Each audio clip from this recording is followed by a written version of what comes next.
Ok, vamos continuar falando de citação, intimação, notificação, né? Os meios de comunicação processual penal. Beleza. A gente já falou, nós já aprendemos o que é citação, o que é intimação, o que é notificação. Aprendemos o que é carta precatória, aprendemos o que é carta de ordem, aprendemos o que é carta rogatória. Beleza. A gente aprendeu também o que é a comunicação pessoal ou real, né? Notificação real, intimação real, citação real. A gente aprendeu tudo isso. Que nada mais, nada menos é a comunicação por mandado, por oficial de justiça. Beleza. Depois a gente aprendeu que a comunicação por correios não é admitida e depois a gente aprendeu que a comunicação eletrônica por portal eletrônico não é admitida.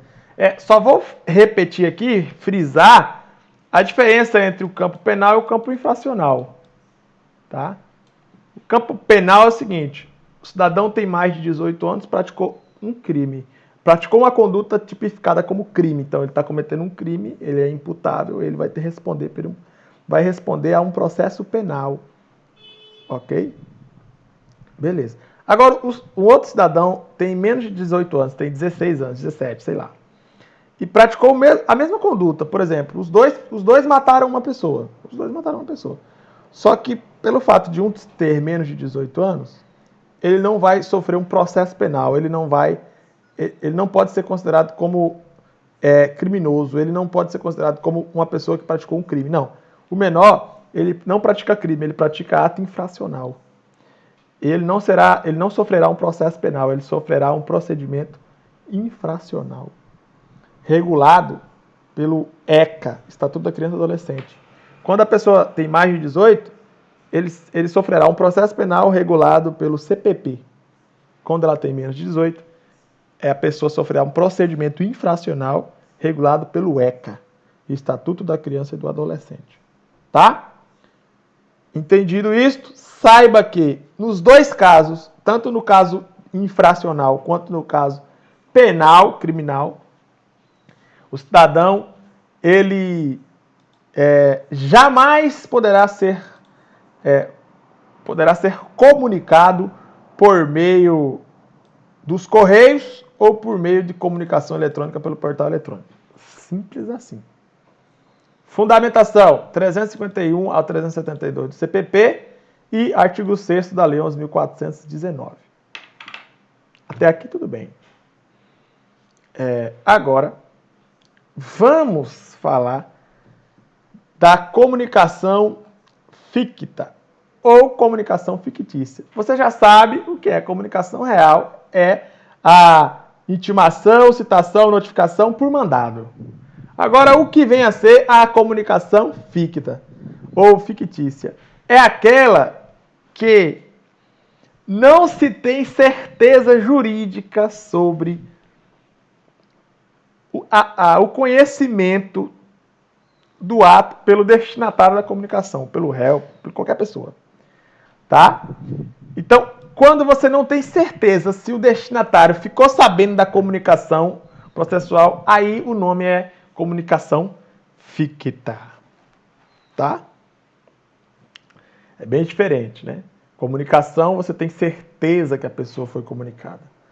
Comunicação real. Comunicação ficta, você não tem certeza. Simples assim. Essa é a diferença. Agora, vejamos 3 casos previstos no CPP em que será possível a comunicação ficta. A comunicação por edital, a comunicação por hora certa e a comunicação por diário oficial. Comunicação por edital está prevista no 361, 363 e 366, 363 a 366 do CPP. Comunicação por edital é o seguinte: vamos supor a citação. Temos a citação por edital, intimação por edital e notificação por edital. Vamos supor a citação por edital. O juiz manda citar o réu para fazer parte do processo. Manda citar João, fazer parte do processo. Aí o que acontece? O João é procurado em um endereço, não encontra. É procurado no outro endereço, não encontra.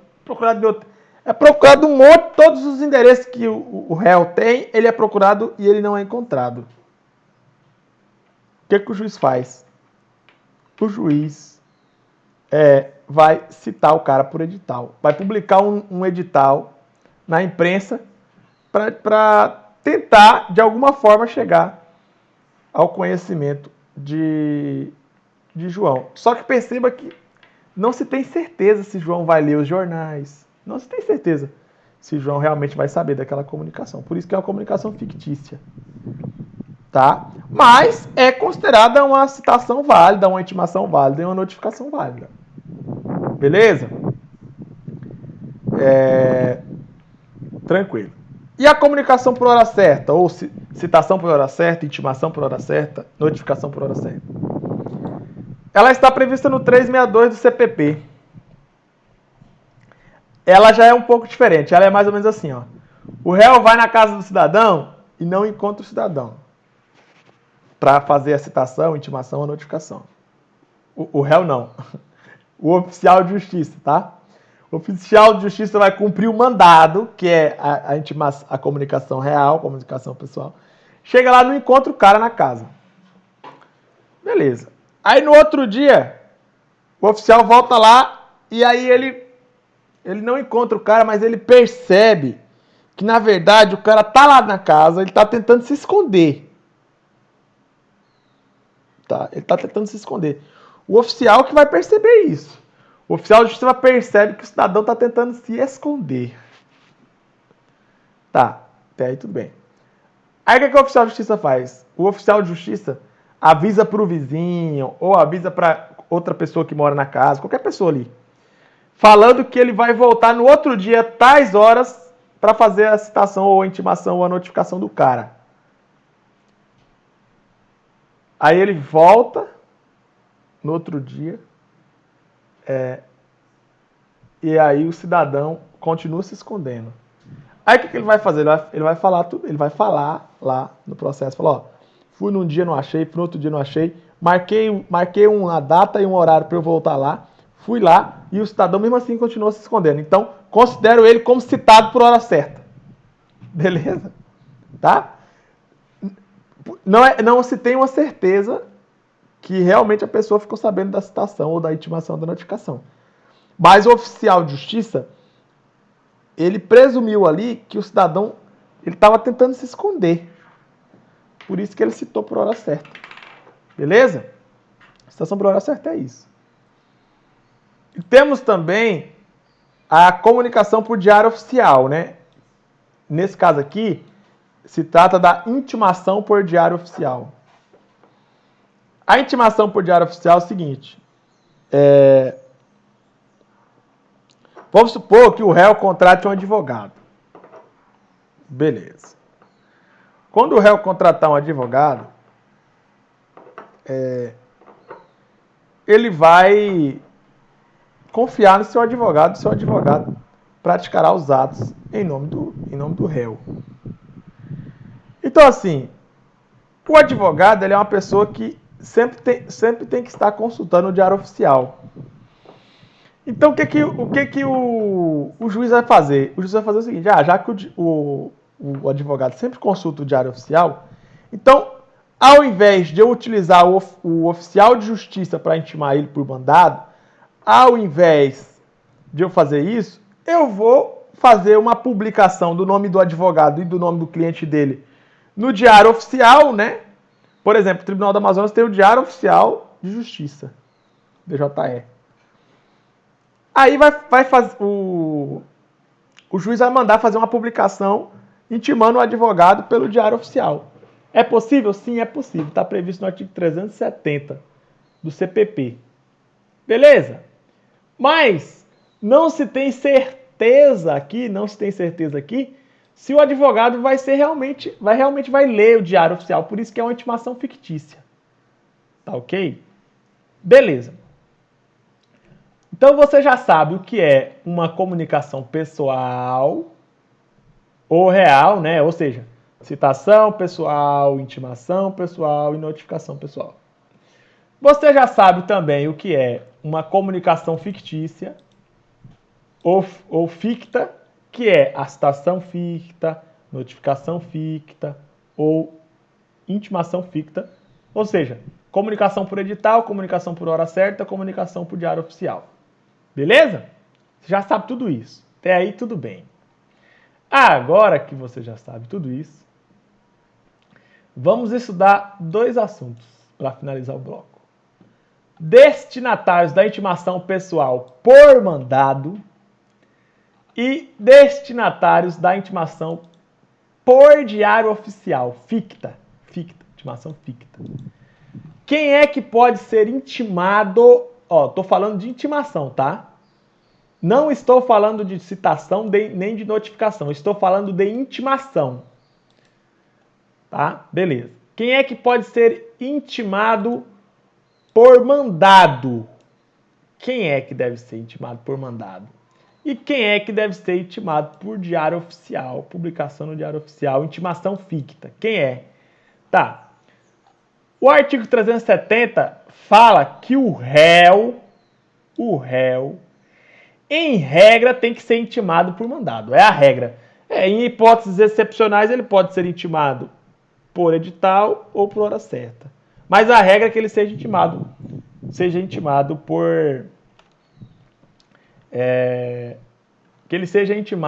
por mandado, tá bom? O artigo 370 do CPP, ele diz também que o defensor público ele vai ser intimado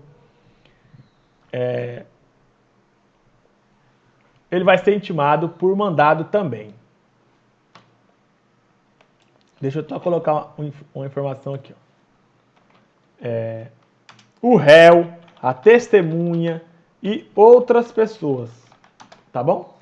Então, assim, o réu, a testemunha e outras pessoas, como, por exemplo, o perito, como, por exemplo, outras pessoas que participam do processo, serão intimadas por mandado em regra. Isso está no 370 do CPP. O defensor público também, o defensor público que faz concurso público, né, que trabalha na defensoria pública, também será intimado por mandado. Sempre. O defensor público sempre vai ser por mandado. O Ministério Público sempre por mandado. Vou até colocar aqui, ó, sempre. O Ministério Público sempre por mandado. O Ministério Público é aqui o promotor, né? Sempre por mandado. O advogado particular dativo, ou seja, nomeado pelo juiz. Vou até botar aqui, ó, nomeado pelo juiz. Beleza? Vou colocar aqui, ó. Então, o que é advogado dativo? É assim, ó. O réu, vamos supor o exemplo, o seguinte exemplo. O réu, o João, está sofrendo um processo penal, ele mora ele mora numa cidadezinha aí bem pequena. Ele mora numa cidadezinha bem pequena do Amazonas, um interiorzinho minúsculo. Sei lá, qualquer interior aí.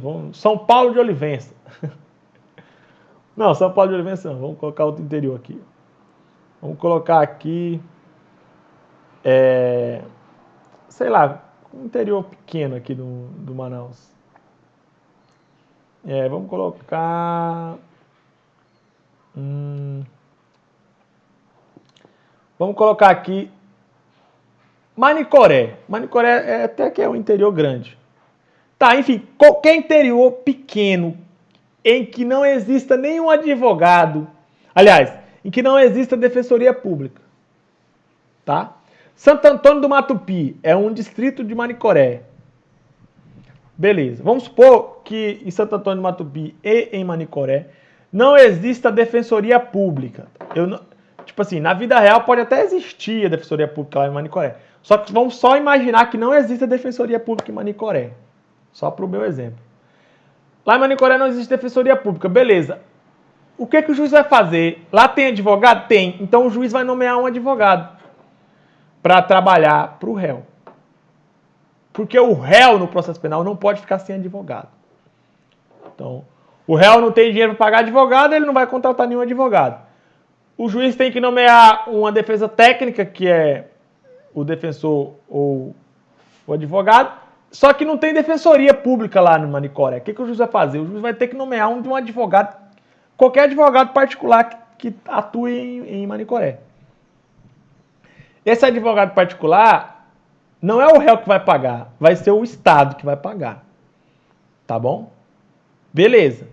Aí o nome desse advogado é advogado dativo, ou nomeado pelo juiz.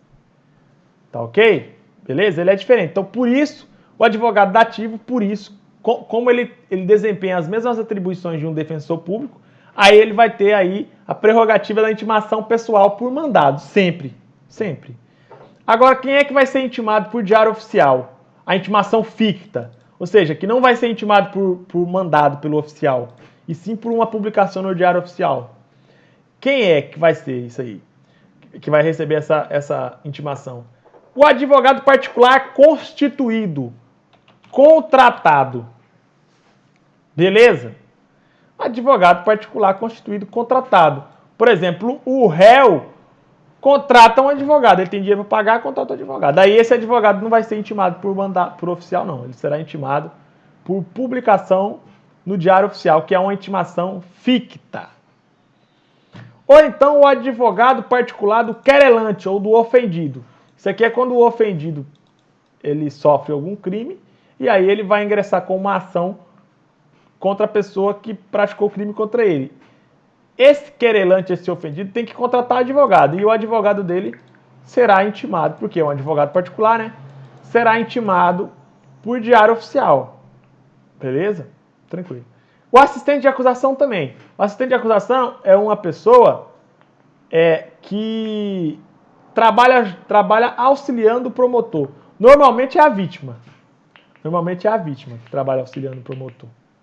Tá ok? Beleza. Então grave esse aqui, ó. Advogado particular constituído, contratado pelo réu ou pelo acusado. Advogado particular do querelante, do ofendido, a pessoa que entra com a ação contra o réu, que não é o promotor. E assistente de acusação, que é a pessoa que ajuda o promotor. Essas três pessoas aqui serão intimadas por intimação ficta, publicação no Diário Oficial. Agora, essas outras pessoas aqui, ó, réu, testemunha e outras pessoas que participam do processo, serão intimadas em regra, nem sempre, né? Só em alguns casos. Será intimado por mandado. Ou então, o defensor público sempre vai ser por mandado, o Ministério Público sempre por mandado, advogado particular dativo nomeado pelo juiz sempre por mandado. Por que eu estou frisando isso aqui? Por mandado, sem mandado, por publicação e tal, não sei o quê. Porque a CESP cobra exatamente isso. Isso é o que a CESP gosta de cobrar.